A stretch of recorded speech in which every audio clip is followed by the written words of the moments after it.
Just like football, business moves fast. And when you need funding, there's no time to wait. At Fleximize, we keep things simple. No penalties, no red cards, just fast, flexible business loans. We only ask for the essentials and you'll get a decision within 24 hours. Once approved, the funds are in your account the same day. Fleximize, let's fund your goals.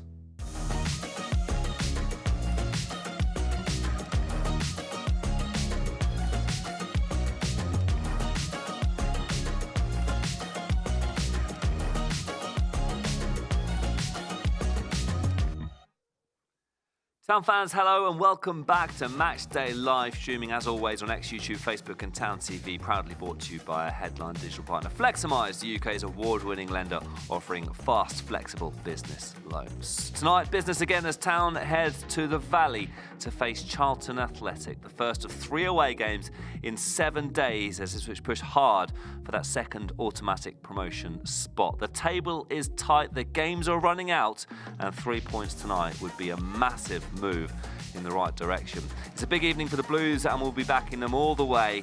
Coming up on tonight's show, we'll take a look back at Sunday's 2-2 draw with Middlesbrough. We'll get the latest on the under-21s ahead of their PL2 playoff clash on Friday. And we've been into the archives, as always, to dig out some memorable moments against the Addicts. Plus the lineups are out and we'll be reacting to them right here on the show. And as always, fans, we want you involved. Wherever you're watching from, send us your thoughts and predictions to be involved in the live chat and for a chance to be featured on tonight's show. So welcome everybody to the Town TV studio here at Portman Road. Ipswich Town travelling to London, of course, to face Charlton tonight. And we've got a couple of teammates reunited once again here on Town TV. Welcome to Luke Hyman, to Tommy Smith, to the Town TV studio ahead of... Listen, every match is a massive match now, but it just feels, again, like another big occasion here as we talk about Town facing Charlton tonight. Yeah, and obviously I think it was a massive point of the weekend, being in the position we were in, 2-1 down, to get a point out of that fixture will be a big lift to the group, because if you have lost that game, this becomes an even tougher prospect. So looking for them to bounce back from that, use the positivity gained by getting a relatively positive result at this stage of the season and hopefully going away and getting 3 points. Yeah, would be a big statement if we can manage to do that. I don't know about you, Luke, I'm nervous tonight. It's just got that end of season hugely important feel about it, doesn't it? Listen, each game at a time at the moment, but would be great to get a win tonight. Of course, first and foremost, we'd love to get the result. It's still in our hands. We've got 4 games to play, but we've got great opportunity. So I'm pretty sure every team below us would want to be in our situation now. So it's down to us, and hopefully we can get the 3 points tonight. We're in a sort of weird situation at the moment where it almost feels like we're in like a little mini playoffs, doesn't it? With obviously the teams around us. Middlesbrough are still there or thereabouts. Southampton, of course, Millwall, who've moved up into second place after a good victory for them last night. But it's almost like the playoffs, isn't it? If you win your 3 games, as Ipswich's case, if they win 3 games, they're pretty much there, aren't they? It's a very intense part of the season. It is, and the other teams, like Millwall, are absolutely flying, snapping at our heels, wanting to take that second place. But like you've said, it's in our hands, and all season, if you'd have put us in this position now, we would have taken it, no doubt about it. You've got 4 games, win 3 of them, you're up. I think we would have taken that for sure. Yeah, and it's been a very intense run of games leading into this as well. Obviously, the 2-0 win away at Norwich was amazing scenes. And then, of course, brought back down to earth with a trip to Fratton Park, losing 2-0 then in that rearranged fixture. And then an important point, which we're going to look back on in a moment's time, against Middlesbrough. It's been, a roller coaster of matches, and it doesn't stop. I feel like it's kind of summed up our season. It has been a roller coaster and been lots of ups and downs. And obviously, we had that massive high, getting the result and doing the double over Norwich, to then I think we all had that expectations going into the Portsmouth game that we're on a bit of a roll now, and unfortunately we came crashing back to earth with that result and that performance, which was really disappointing. But obviously on Sunday, the Middlesbrough game was a very entertaining game, and I think in the end we got a bit lucky with that penalty decision, but it was really, really important that I think first and foremost we didn't lose that game, but obviously we're going to games where we're thinking that we should be on the right end of that result and getting 3 points. So on the flip side of it, we've still got it all in our hands. So like Tommy said, if we could have taken that at the start of the season, then we would have. Luke mentions, of course, the penalty decision that brought us level. It was, of course, 2-2 against Middlesbrough. Let's take a look at those highlights and we'll pick them apart with the guys in just a moment's time. With the race for automatic promotion really heating up, third place Ipswich host fifth place Middlesbrough, and what Kieran McKenna and the Blue Army hope will be one of those special Portman Road days. Perhaps the Middlesbrough defender was pulling back Philogene, but Adon now, there's space for McAteer. Look at the numbers for Ipswich. McAteer into Furlong. Furlong shoots wide. Ipswich bristling as they move forward at pace. Britton. Morris.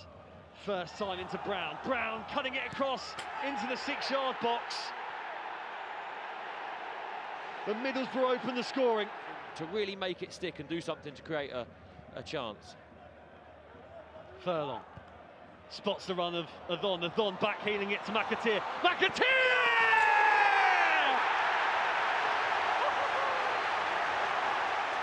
Ipswich back in business! Conway looking to head it back to Gilbert. Matasiwa winning it. Philogene just outside the penalty area. Rifles it low! Target looking to overlap. Tommy Conway approaching the penalty area.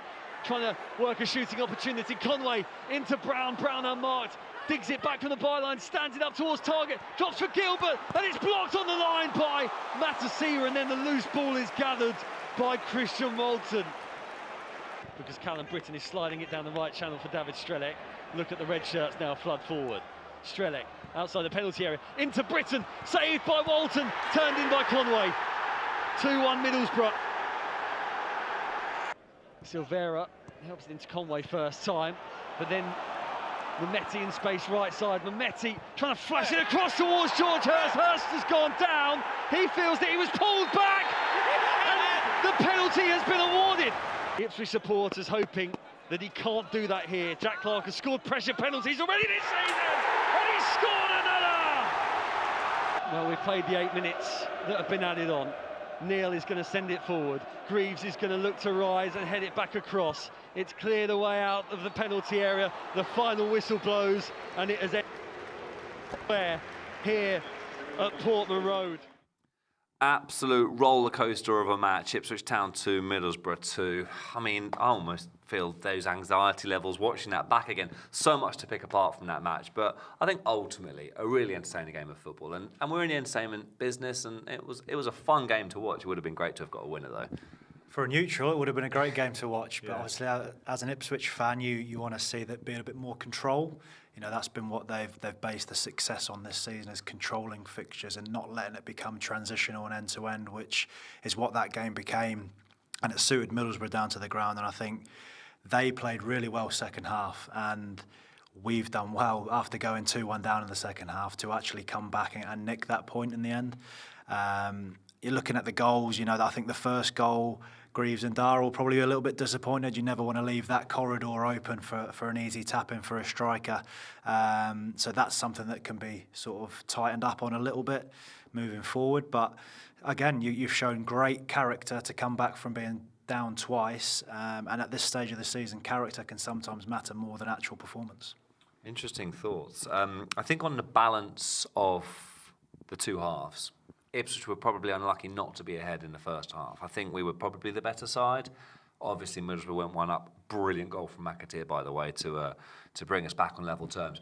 Middlesbrough were probably the better team second half. That being said, 2-2, fair result in the end, do you think, Luke? Yeah, I think on reflection, I think both managers would have been pretty pleased with the result. I think, especially the Middlesbrough manager coming away to Ipswich, I think all Championship managers know how difficult it is coming to Portman Road, especially this season, and getting a result. So I think that he would have been pleased. Obviously, like I said, I think Middlesbrough were the better team second half, and I think we edged it in the first half. And obviously how the second half went, obviously being 2-1 down, I think especially when they scored their second goal, they took control of the game, especially for that 15-20 minute period. So then to get, we were saying about it, I thought it was quite soft penalty, but at the same time, obviously, if you were putting your hands on him, you were asking a question for sure. But I think to get that penalty so late on, it was crucial. And like I say, it does feel more like a victory because you get that late goal to get a point. And obviously, at the same time, your rival, who's just below you, they lose out on 2 points at the same time.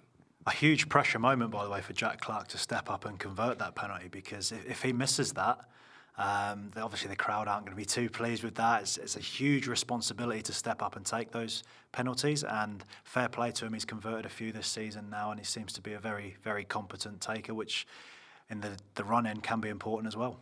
I think you've both touched upon it. Psychologically, massive not to lose that game. I think ultimately that's probably the headline from the draw, isn't it? Because it would have been back-to-back defeats at this point of the season on the back of the high of beating Norwich. It would have really deflated, I think, everyone, wouldn't it? So listen, important to not lose again against a rival who would have then really brought themselves back into that top 2 mix. Ultimately, you've just got to look back on that, take the point, and then focus on Charlton tonight, haven't you? Because, I mean, it could be a big point come the end of the season. Certainly feels like it at the minute. Yeah, definitely. I think we've kind of grown up with it, where if you can't win it, just make sure you don't lose it. And I think that was your typical game where you're 2-1 down, you get a bit of an iffy penalty, and like you say, yeah, I'd have taken the point. Just say, especially after the result and the performance we had at Portsmouth, where it was a bit of a kick in the teeth, I think, especially obviously coming off from the high from the Norwich game. But like I say, we've got the game, we've got the games in hand. It's all in our hands. So like I say, we've got 4 games to play. We only need 3 victories out of those 4 games. There was a weird stat floating around on social media, Town fans, you probably will have seen it, that, and I might not be precise in this, but I'm pretty sure I'm right in saying that no team has won an East Anglian derby and then followed up the following match with a victory since 2005. So it's interesting, isn't it, emotionally, what's put into winning an East Anglian derby. It's been so long since we'd won one, and then we do the double. It's taken a lot out of the players, I feel. Yeah, and I touched on that last week before the Portsmouth match, saying how much that would have drained the players emotionally and physically with that game at Norwich, and unfortunately it did prove to be the case. That the performance levels weren't what they needed to be against Portsmouth, but off the back of that week, you've got to now put that to bed. It's a fresh week. It's a fresh opportunity to go and, again, stamp your authority, stake your claim for that second place, and put in, first and foremost, you want a good performance. You want to control the game, which is what we've been good at most of the season. And against a Charlton team who are going to be difficult because they're still not mathematically safe. So they're going to need something out of this game to ensure their safety. So it's not going to be an easy game by any stretch. We'll move on from the Middlesbrough game in a moment's time, but let's just break down the Ipswich Town goals. We've spoken about them, but I think we'll all enjoy seeing the Casey McAteer goal again. I mean, listen, what a finish. He's a confidence player, and he's finding that confidence, isn't he? And, I mean, this is a sensational goal from so many different perspectives. Yeah, first and foremost, not just the finish from Casey McAteer on his weaker foot, but the build-up play and obviously the back heel from Azon. I'm, like I say, really pleased for Casey McAteer. So he had a big money move in the summer, hasn't really hit the heights, and I think, like you mentioned, confidence is everything in football. And like I say, to then bring it onto his left foot, great strike into the keeper's left-hand side. Like I say, I'm pleased with him. That's 2-2 for him at Portman Road. So hopefully he can build on that. And like I say, we've got 4 games to build on that for. Assist of the season from Azon. A no-look back heel pass perfectly into the forward run of McAteer. No, it's fantastic. And he is such a selfless player. You see the work he puts in for the team. And he will probably enjoy that moment just as much as he enjoys scoring goals. But just to elaborate on the Casey McAteer one, he's taken his opportunities that have come recently, and that's been massive. It shows the depth that the squad has. As we see, obviously, Jack Clark taking that pressure penalty again and looks so calm and composed, and he never looked like he was going to miss. No, he didn't. It was one of those penalties we were all sat here watching, going, do we turn away? It was so intense that moment. Jack Clark did very well. And listen, we'll talk about it one last time. Wasn't it a penalty?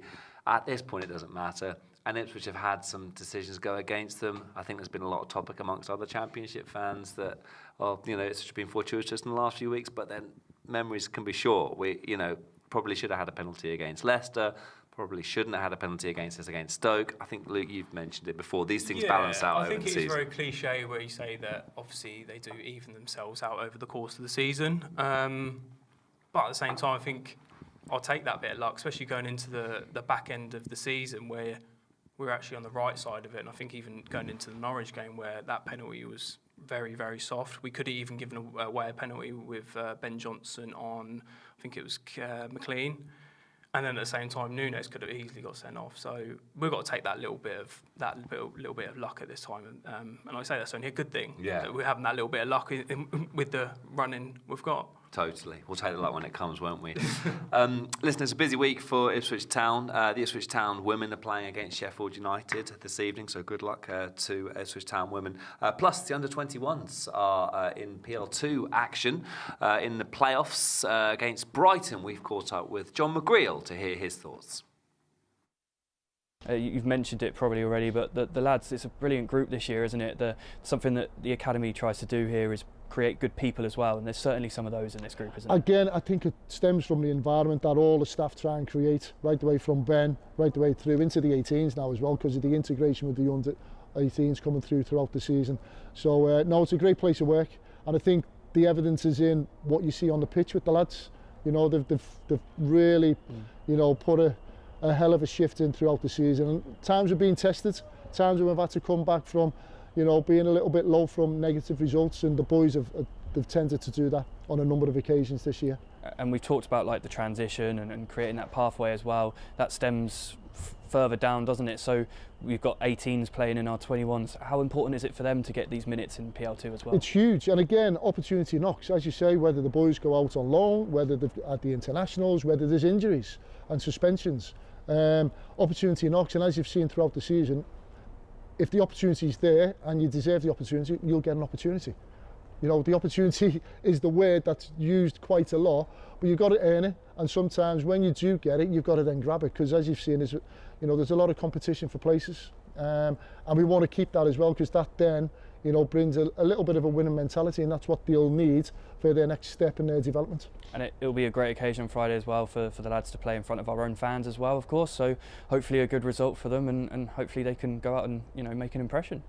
You hope so. That's the main thing, you know. With a little bit of fans, it's nice being back at Portman Road as well under the lights. It always tends to be a lovely game as well. It's a fantastic pitch and stadium, and you just want them to put on a really good performance. That's what it's about. A big development game. It's a knockout competition, and go and enjoy it. That's the main thing. Go and have a go, and don't leave anything on the pitch. Yeah, thank you very much, John, and good luck on Friday. Thank you. Cheers. Thoughts there then of John McGreal ahead of a very important match in the playoffs. Obviously, Town on 21's facing Brighton. First season in the PL2, and listen, to make it to the playoffs with 12 wins out of 20 is phenomenal, isn't it? Good start. Absolutely, yeah. Like you say, first year in Cat 1 to be in that position is a testament to not just the players, but John McGreal and his staff in putting that together in such a fashion. And it's great to see, and it gives a fantastic opportunity for these guys to showcase themselves, play games at Portman Road, which can only do their confidence and their careers the world of good. Town's Academy, pretty famous for producing very good talent over the years, two of which are sat in this room right now. Both of you guys came through. Very humble looks on your faces, but listen, you both had fantastic careers for Town, and you both came through the academy. How important is that, you know, step from the academy into the playing squad and progressing through? It's obviously crucial, isn't it? Yeah, absolutely. Like I say, I'll speak for Tommy as well, but yeah, I thoroughly enjoyed my academy career and obviously going into the youth team. Like I say, we always say your youth team days are your best days. And like I say, Ipswich is such a family-run club. Like I say, it was brilliant. Obviously, getting bled in from the youth team into the 21s or reserves back then, and then getting into the first team. But like I say, at this moment in time, it just feels like it's getting a little bit more difficult, especially obviously with the money we're investing into the first team squad. So hopefully, obviously, us being in Category 1, it can only improve the academy, and then obviously, hopefully, we can start seeing a few more younger players getting into, or academy players getting into that first team setup. One thing you said there, it's really interesting to pick up on. Youth team days are your best days. I mean, clearly the youth team did something right with you for you to refer back onto it as such good memories. I think that's an important point that Luke makes there, is playing football at your younger ages should be about having fun and falling in love with the game before it gets serious at the professional level. Is that a fair point Luke makes, you think, Tommy? Yeah, absolutely. And it must be such a difficult job for the coaches, especially that under-18s level. You've got teenage boys that you've got to navigate from boys into men, which I think often goes unseen. But obviously, people as individuals are going to have their trials and tribulations at those ages. and develop at different rates, and it's really important to have the right staff around to help nurture and look after the talent that you've got there, because it can very easily be wasted if certain people make the wrong decisions, or confidence-wise it can be hard. So it's really important, and to have people like John McGreal, Chris Caseman, had in football as well, they're really relatable figures that these young players can talk to. And listen, we're seeing pictures now of the lads playing here at Portman Road. You mentioned it, Tommy, about the importance of playing at Portman Road, because, listen, all these players will aspire to be playing more regularly at Portman Road. That integration into playing in this big stadium is all part of the process, and an important step as well. Absolutely. I think it is really important for these younger players. Obviously, first and foremost, obviously you play on these academy pitches, and then even it's really important, even if you go to like non-league pitches and you have that kind of little bit of a setup and you get used to your surroundings, but then obviously coming to Portman Road and other stadiums, it doesn't feel as daunting as when you go into the first team setup. And as like I say, it's those 2-3 year period is setting you up to then go into the men's game, which is so important. I think now it's the infrastructure that we've got that I think maybe when we were at youth team, there wasn't the amount of staff members there which had different jobs roles, where I think nowadays, obviously, especially Category 1, I think you've got so many roles in the academy which then can nurture these players, and obviously to give them the help and the platform they need to then go out onto the first team setup and obviously go out onto these great stadiums. Crucial the way that the whole setup is developing, isn't it? Category 1 status is obviously an incredible achievement and an important one for the club. And knockout football as well, obviously against Brighton. That's a big experience for these lads to get under their belt, and I think one that hopefully will set them up nicely later on in their careers as well. Yeah, it always adds a different dimension when it's a knockout game. Obviously, it's a straight shootout, winner takes all, essentially. So to be at home is a vital advantage in that regard, and it'll be interesting to see how they cope with the pressure of being the home team. It'll be interesting to see how Brighton's set up in trying to stop them. Obviously, Ipswich have had the better season overall, so I might be wrong. I think they've beaten them earlier in the season as well, so they've had that over them. Brighton will be looking to get revenge, so it'll be an interesting match for sure.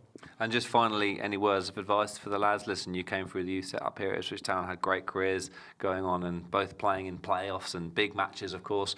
What would be your sort of message of advice to them, do you think? I always think, like any young player, I always think just first and foremost enjoy it, but at the same time you need to have that mentality, which I think people kind of underestimate, obviously going through the academy, and then obviously it starts getting a bit more serious the older you get. And but I think first and foremost you need to enjoy it, but it's so cliche, but you just got to work hard, keep your head down, and then whatever will be will be. And I feel like there's like I say, it's a roller coaster. You can have dips in form and you can have injuries, and it's always going to be tough, but it's showing that mental strength to get over those things. But like I say, they're so lucky with the 21s that we've got the infrastructure and the setup to adapt and help with the progression of their footballing abilities.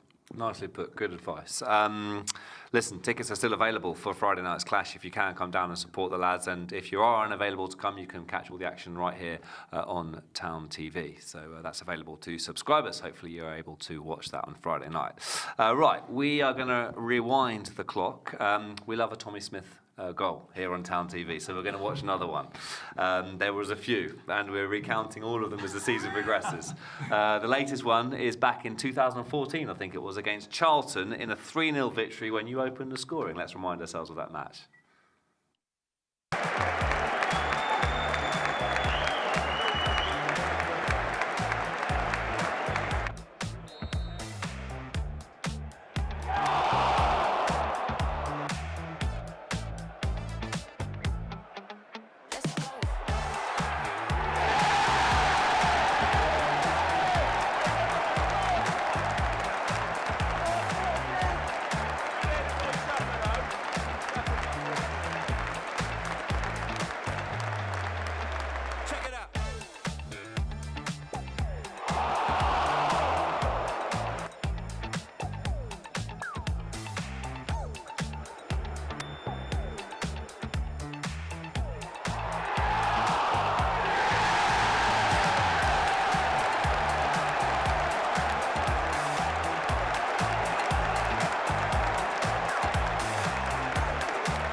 great memories from Ipswich Town beating Charlton 3-0 back in 2014. And if you wondered why Tommy Smith run round the back of the goal and then towards the stand, it's because where the families were sat back in those days. Because the goals we've seen, you just run as soon as you score. The adrenaline clearly pumping through you. But well, as a defender, you don't have a set celebration. So I just used to lose my head and not know what I was doing. So. Did you have a celebration? I remember a goal you scored against Wigan.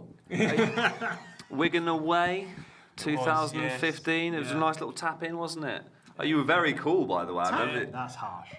That was a great finish. Tap in from 12 yards. A goal's a goal, I think that's what you said when you watched it back. That was a good goal. That was Tyrone's cross, wasn't it? It was, yeah. And seeing back memories there, obviously it will be, something that will be great for you guys. But it just as well shows things have changed around here, haven't they? It's hard to even get a seat in Portman Road. It's the most popular place in Ipswich to come on match days. And listen, the Championship itself is it's such a physical division, isn't it? It's often sort of spoken about as one of the most physically and mentally demanding leagues in the world. Is that a fair assessment of the Championship, do you think? It is, and obviously this run of games that we're on at the minute is tough. You've got to be resilient, robust in your preparation. Your body's got to be able to cope with all these games. And again, it's probably a positive that the strength of the squad we have got, where you don't have to rely on every player wheeling themselves out Tuesday, Saturday. You can freshen things up and not weaken the team as such. Obviously, different players have different attributes that they bring to the team, but again, we look at the bench and all of those players, if they were starting the game, you wouldn't say they've weakened the team. So it's a real strong squad we've got, and the opportunity again for players that didn't play in the last game to come in and stamp their authority again. It is a really brutal week for Ipswich Town, isn't it? I mean, travelling to London is probably one of the more closer away days. In fact, I think it's one of the closest away days actually in the season. But still, you're on the bus, you're away. It's still a trip on the road. Then obviously to Birmingham for just outside Birmingham for West Bromwich Albion. Then down to Southampton in the space of a week. At this point of the season, everyone's exhausted. It's a really brutal week this for the players, isn't it? Yeah, Tommy picked up on it. I think it's not just physically, but it's mentally exhausting. I think especially having 3 away games in the space of a week, it does change the outlay of it. Like I say, it's the travelling, it's staying in hotels. I know as an outsider looking in, you think, oh, poor you, you're going into a hotel. But it does take it out on you. Because like I say, you have like a bit of a different rhythm, different bit of a routine, obviously, when you're playing away from home. So it's going to be tough. But at the same time, like they say, it could be a lot worse. I remember, like, back in the day, we used to think that we'd want, say, I think when Charlton were in League One, we would want them to come up so we've got, like, a closer away day, because we're just in the middle of nowhere, and we don't want those big, long north trips. So you think we've got Charlton, Midlands, and then obviously you've got Southampton down the south coast. So it could be a lot worse. So you've got a lot of travelling, but like you say, you haven't got those slogs in terms of you going up north to a certain degree. And you mentioned about the psychological effect that this is inevitably going to have its toll on the players, because it is 3 cup finals. Effectively, that is the mind frame, isn't it? Okay, you play these games in October, you lose one, you put it behind you, you move on. These are 3 games that Ipswich Town are going to be fixed on winning. Draw. Okay, listen, we don't want to put too much pressure on the guys. If it doesn't go our way tonight, we've still got 3 games. It's still in our hands. But ultimately, every game now is we want to win that game. Yeah, and I think obviously we've been saying it's in our hands for a little while now, but you have to turn those games in hand into the positive results and points on the board ultimately, because the longer you leave it, the more pressure, the more the pressure builds, and it becomes that much more difficult. So it would be great to tick off 3 points tonight, put ourselves in a really strong position heading into Saturday's game against a team who are now mathematically safe. So that can go both ways normally. Sometimes it can be a really tough game because they're playing free, but also they might be on the beach, and that would be a benefit to us to try and pick up another 3 points there. So these 2 games could go a long way in securing our promotion status. I think tonight is one of those games, if we do win it, the pressure just slightly tones down a little bit. But we were talking about, ahead of the Portsmouth game, win tonight, we're almost there. It kind of felt like that, didn't it? And football can change quickly. Suddenly it's 1 point in 2 games and the pressure's back on. Millwall win their games and suddenly they're 3 points ahead of us. Okay, we've got the 2 games in hand, but you can't it's just an exhausting season, isn't it? There's just been no moment where we've always been chasing those top 2 spots, it feels. I'm pretty sure there's going to be a lot of twists and turns up until the end of the season anyway. I think I can't remember what game it was, but it was only 2 or 3 weeks ago. I think we were watching Middlesbrough. I can't remember what the game was, and then I think the other team scored a late minute equaliser. And I think before then I was thinking Middlesbrough shoe it. Swansea game might have been the Swansea one, yeah. So I was thinking when Middlesbrough were winning, I was thinking Middlesbrough are shoe-ins here at this moment in time. Like I say, and that was only 2-3 weeks ago. And like I say, football can change so quickly. But like I say, we get 3 points tonight. I know it's a big if. Like I say, you need those points on the board, but that puts us in such a good position. I know we're in such a good position now, but then going into that West Brom game, like I say, we don't want to be going into the Southampton game needing a result, especially with the form they're in at the moment and them literally sniffing right behind us. I think after the Middlesbrough game, we kind of had a week basically where we'd know a lot better where we were going to be the following Sunday with all those games in such a short space of time. And it does feel like that, doesn't it? 3 games in a short space of time.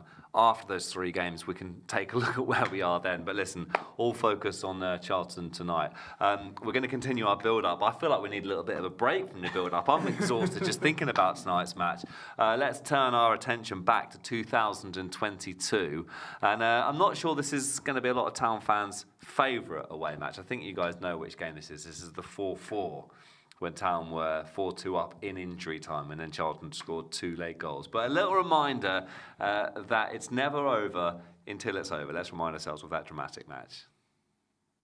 As the players of Charlton Athletic and Ipswich Town emerge from the tunnel here at the Valley. Opens up the goal and I believe he should have done better there. Crossing from Davis in towards Edmondson, and Edmondson heads in from the corner. And he runs across to Leif Davis to celebrate. Falls back out for Connor Chaplin, right-hand side of the penalty area. Burns will look to deliver in the cross towards John Jules, who's there to head it home. The flag stays down, and Tyrese John Jules makes it 2-0 to Town. Albie Morgan trying to release Chuck Sanike. He's going to scrap with Luke Wolfenden and now George Edmondson. And Nike using his strength on that right-hand side. He barges his way past Edmondson, back post, Blackett-Taylor, great save by Alton, but it's turned home. It's turned home.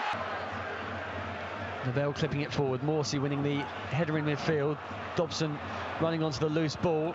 Harness will look to take it away from Scott Fraser, but now it's with Chuck Sanike. And now Blackett-Taylor, left-hand side for Charlton Athletic, cutting in field, getting shot away. Walton saves it, but parries it straight into Albie Morgan. And Charlton Athletic have equalised. Morsey looking for options ahead of him, finds Ladapo, who's going to look to hold it up against Labelle. Ladapo with the effort, Ladapo scores! What a finish. Freddie Ladapo for Ipswich Town! What a turn that was, Ball. Don Ball, Morsey, 20 yards out, Morsey goes for goal! And It's another 4-2! And another one. It's Sam Morsey! And look at the celebrations. Wes Burns is on the pitch. John Jules is on the pitch. Morgan delivers in. It's a dangerous ball as well towards Blackett-Taylor. It's bundling around. It's 4-3. Wow. It's 4-3.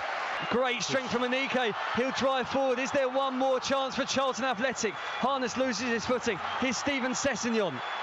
Sessegnon driving in field. Fraser. Out to Albie Morgan, left-hand side for Charlton. Delivers in towards the back post. Is it all the way through? It's headed in! No. Charlton have equalised. I'm not sure I enjoyed that. We've had some eventful matches at the Valley over the past few years. That one was probably the most eventful. You don't expect to be 2 goals up in injury time and then concede too late, but listen, it happens. Town still went up that year as well, by the way, so it didn't matter at the end of the day. But yeah, it's never over till it's over, is it? No, it's not. That's the beauty of football, isn't it? That's why we all love it so much. And in any one game, anything can happen, and no 2 games are ever the same. And like I say, that's why we all love the game, and hopefully it's an entertaining game tonight, but one that we come out on the right side of. Yeah, I mean, it was just one of those weird matches, wasn't it? Town 2 up, Charlton put it back. They score another couple of goals. Freak match, wasn't it, I think? Yeah, like I say, you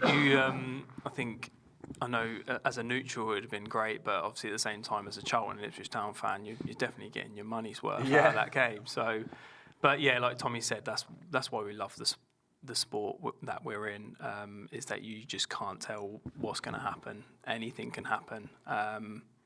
So yeah, like Tommy said, hopefully it's an entertaining game, but we're on the right end of it and we get 3 points. We'll continue building up to tonight's game in a moment, but just let's remind ourselves of a really nice memory from the Valley, which was a game you played in, Tommy.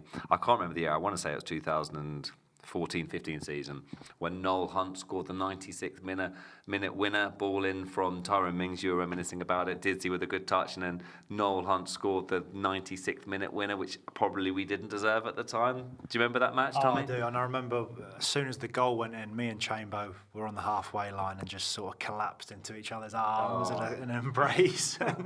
And then the thing I remember most fondly is obviously the post-match interview with the Chambo, the profanities coming out. Fruitful language. Yeah, which we don't encourage it, but it's funny to look back on, isn't it? Great memory.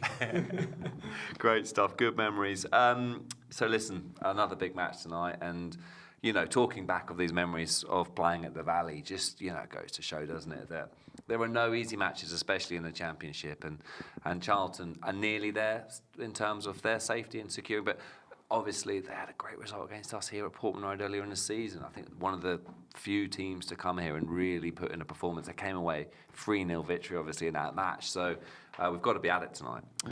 Yeah, it's still going to be a tough game. They still need to get at least a point to secure their safety. So, like I say, they've still got something riding on it. Say at the Valley, it's a big pitch. It's your old school stadium.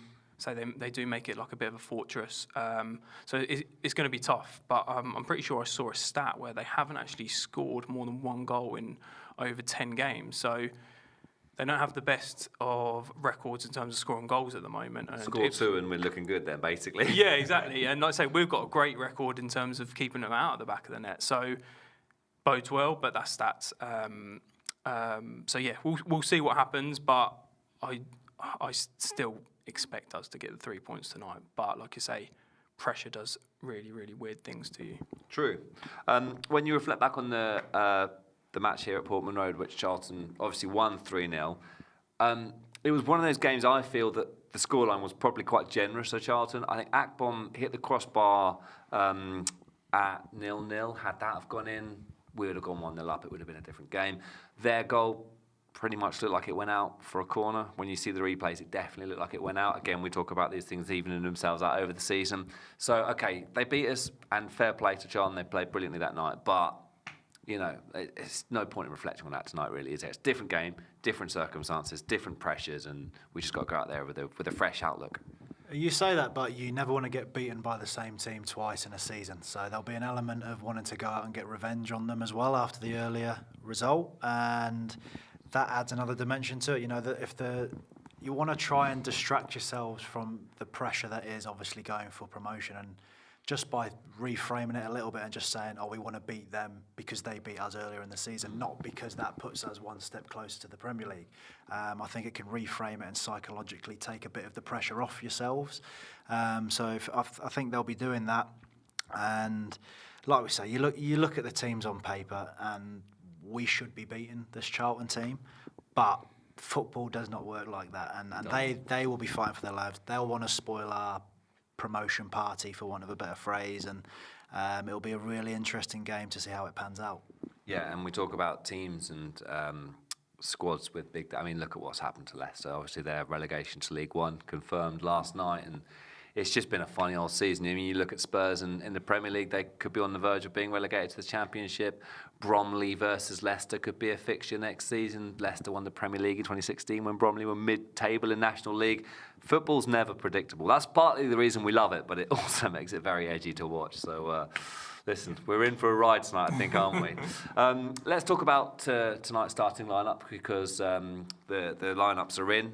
You'll have probably all seen them on social media, but we can break them apart now. It's 2 changes for Ipswich Town, for the team that lined up against Middlesbrough.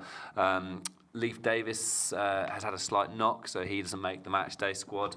Anis Mehmeti comes in instead of Nunez. Otherwise, it's the same team that lined up against Middlesbrough. Who wants to jump in first? Yeah, I say, ironically, I said before we came on air, I didn't know if it kind of, our squad to a certain degree hindered us because of how strong it is, and I feel like we've chopped and changed quite a lot, and then ironically we've only made 2 changes tonight, and obviously one of them was forced through injury. But yeah, we've mentioned the squad throughout the season. Like say, even the bench, I think that bench would get into 90% of every team's starting lineup. So it's a difficult one because, like you say, when you've got such a squad like that, it's hard to pick your starting 11. But like as Tommy mentioned, that we can chop and change, and especially when we've got such a big turnover this week with 3 games in 7 days, it's great. But like you say, it's that confidence with Casey McAteer now getting a run of games, which is really, really key for him. And I really expect him to maybe push on those last couple of games which he's had, to then push on and hopefully get another goal tonight. Town's 2 leading goal scorers are Jack Clarke and Jayden Philogene. Don't often see them in the same starting lineup together. Is it a case of like Gerard Lampard back in the days where it's a team that doesn't necessarily operate at its best with both of them in the starting lineup, but then having said that, Clarke comes on and maybe Philogene can move to a more central position. Kieran McKenna finds ways of making it work. But obviously your 2 leading goal scorers, they're going to have an impact whether it's in the starting lineup or whether one's coming in from the bench, Tommy. Yeah, well, obviously they both like playing off that left-hand side, and I think if you have either one of those coming on fresh in the last 20, 30 minutes of a game, they can really cause issues to the opposition.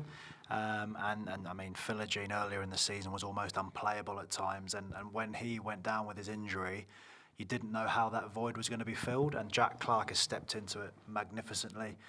We've touched on it already, the amount of the pressure goals that he's come up with at certain points throughout this season. He's really sort of made that position his own to a certain extent as well. And now you've got probably the 2 best wingers in the league in the same squad but playing in the same position. So like you touched on, Lukey, it's a nice problem for Kieran to have, but also one of them every game is going to be slightly disappointed that they aren't starting, but that gives them that extra bit of bite when they do come off the bench to go on and make something happen to try and get themselves in the starting lineup for the next match. It's the same old cliches we've been using all season. It's a good problem to have when you've got 2 players essentially competing for the same position. I think wingers is something we're absolutely blessed with in this squad. We've got Sindre, obviously, sort of battling for that position with Casey McAteer, Wes Burns, who's injured at the moment. You know, hopefully he gets some more minutes before the end of the season.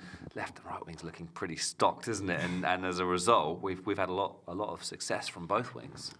Yeah, like I say, we're very fortunate to be in the position we are with the richest of talent we have in those areas, but not just in those areas. I think even in, around the pitch, I think the only area I think for me which we could have improved on, I'm sure they did, was maybe in that centre forward position where obviously we've mixed around with Azon and George Hurst, and I think that's maybe one area, maybe depending even what league we're in, that I think we should improve upon. I think in the Championship as a whole, I think you look at the top goal scorer, and I think it's the Swansea striker. It's the top goal scorer who Swansea are near the bottom. There isn't that. Normally you have like 3 or 4 strikers in the Championship where they've scored 20 plus goals, and I feel like it's not been that way. I think more teams do share the goals around now, and we are kind of going away from that classic centre forward, and like you say, you having those more number 10s. But like you say, we've got such a great squad that we can kind of chop and change as and when, but sometimes it is nice to have that continuity and that rhythm with the players, and I think that's when it's coincided with us doing better. I think in that mid-season period where we had the same goalkeeper and the same back 4. Let's take a look at the subs bench. We've spoken about it quite a bit. We've all sort of said that is, I mean, every match this season, we've all said that is a team in itself, essentially, isn't it? A few players short of a starting 11 in any Championship team. Right from, Palmer, Kipre. Kipre's been fantastic at centre-back. Obviously, Greaves is sort of stepping in and doing a job as well. I Wally Egley impressed me against Middlesbrough, came on, gave us another option on that right wing. He can put a serious ball in the box as well. I wouldn't hate to see him on free kicks either if he does come on. He scored a couple of great free kicks for the under-21s in international duty recently. Listen, every player there can stake a case for coming on and changing the match, you feel? Absolutely, and if it's a game that's 0-0 towards the latter stages, you look at the embarrassment of riches that we've got that can come on in attacking positions and change games. Like we've said, obviously George Hurst, Jack Clark, Chuba Akpom, who's had his sort of limited opportunities, he'll be chomping at the bit that if he gets his opportunity, he'll want to sort of stamp his authority on the game and have an influence on it. So all these players that, Kieran's, by all accounts, a really good man manager and making sure these players, yes, they're going to be disappointed that they aren't starting games, but they'll be ready to help the team if called upon. And that's a really important and vital part of management these days. Certainly is.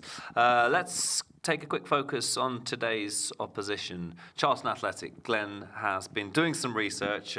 Glenn, our lead commentator, what are your thoughts on today's opposition, Glenn? Yeah, thanks, James. Well, Nathan Jones makes wholesale changes to the side that started Saturday's 1-1 draw against Sheffield Wednesday at Hillsborough, with only Lloyd Jones, Amari Bell and skipper Greg Docherty retaining their places in the 11. Having not made a single appearance in Charlton's last 9 games, former Luton Town goalkeeper Thomas Kaminski returns to the team to make his 35th league start of the campaign. Tonight he plays behind the 3 centre-backs of Lloyd Jones, Macaulay Gillespie and Kenya international Colin Sichenje, who after recovering from a hamstring injury is involved from the outset for the first time since the 28th of February.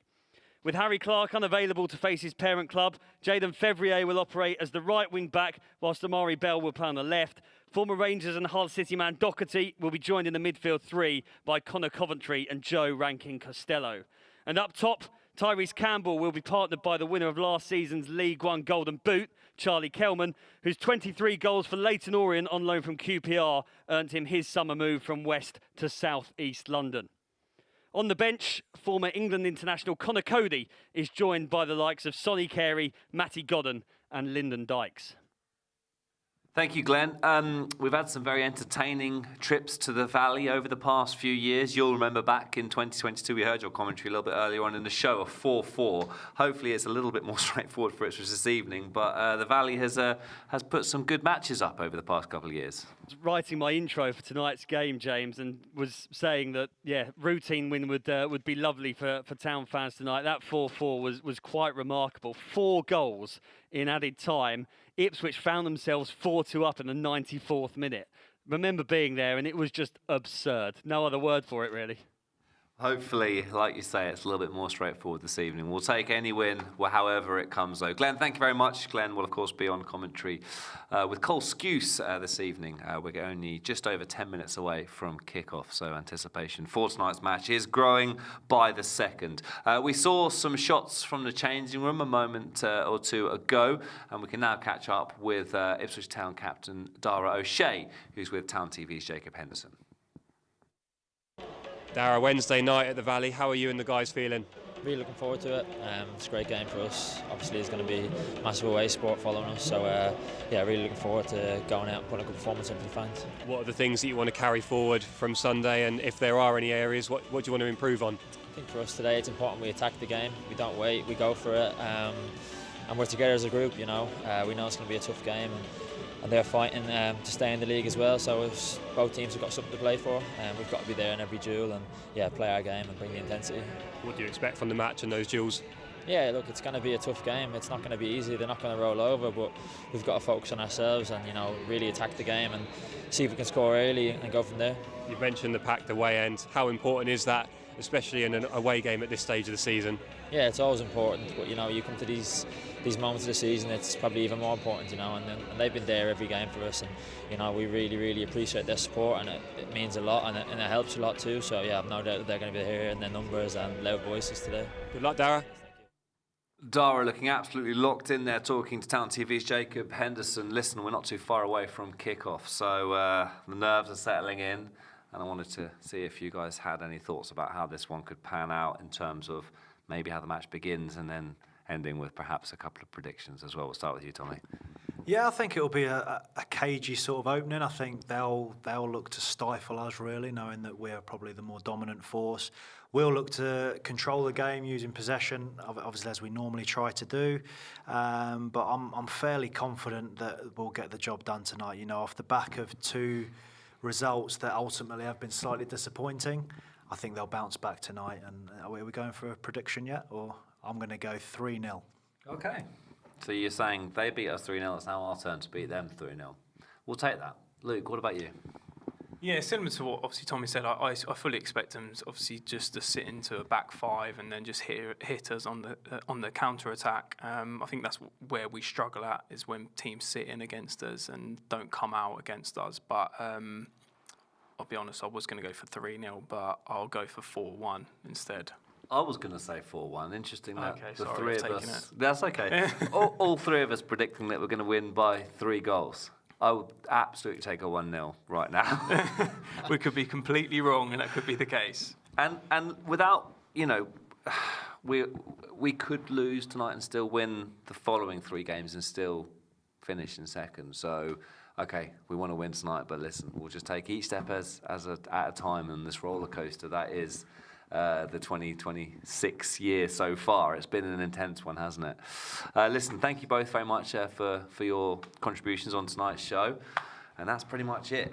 I'm getting nervous. I'm sure you're nervous watching from home. Just a reminder that the under-21s face Brighton in the PL2 playoffs. That's live on Town TV from 7 o'clock on Friday evening. Subscribers can watch that one. Curly will be back with the Matchday live show against West Bromwich Albion. That feels miles away at the moment, but it'll creep up on us before too long. And of course, Glenn Wheeler and Cole Skuse will be bringing you full commentary of tonight's match. That's pretty much it then from us here in the studio. Thanks to our digital partners, Fleximize. Thanks to everyone working behind the scenes. Up next is Charlton Athletic versus Ipswich Town. Come on, boys.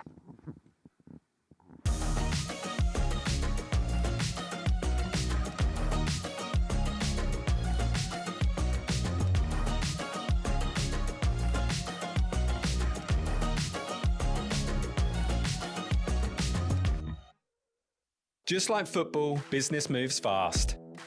And when you need funding, there's no time to wait. At Fleximize, we keep things simple. No penalties, no red cards, just fast, flexible business loans.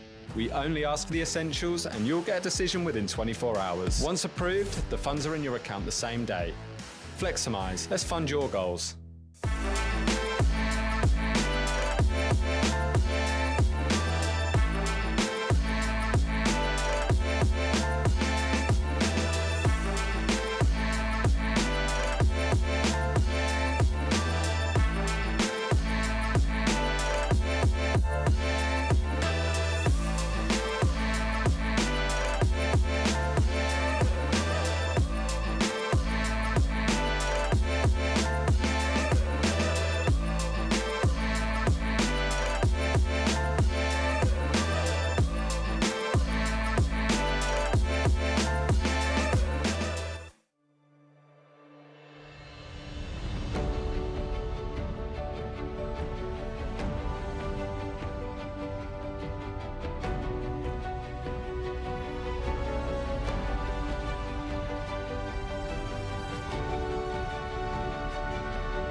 When we started this, did we ever think we'd have a partnership with a football club? Absolutely not. This is beyond our wildest dreams. We pretty much exclusively hire graduates at Halo. We're very proud of our Suffolk roots. Halo's a pretty passionate, positive, enthusiastic place generally, but when you've also got what's going on at the football club, and it's just blending passion and enthusiasm.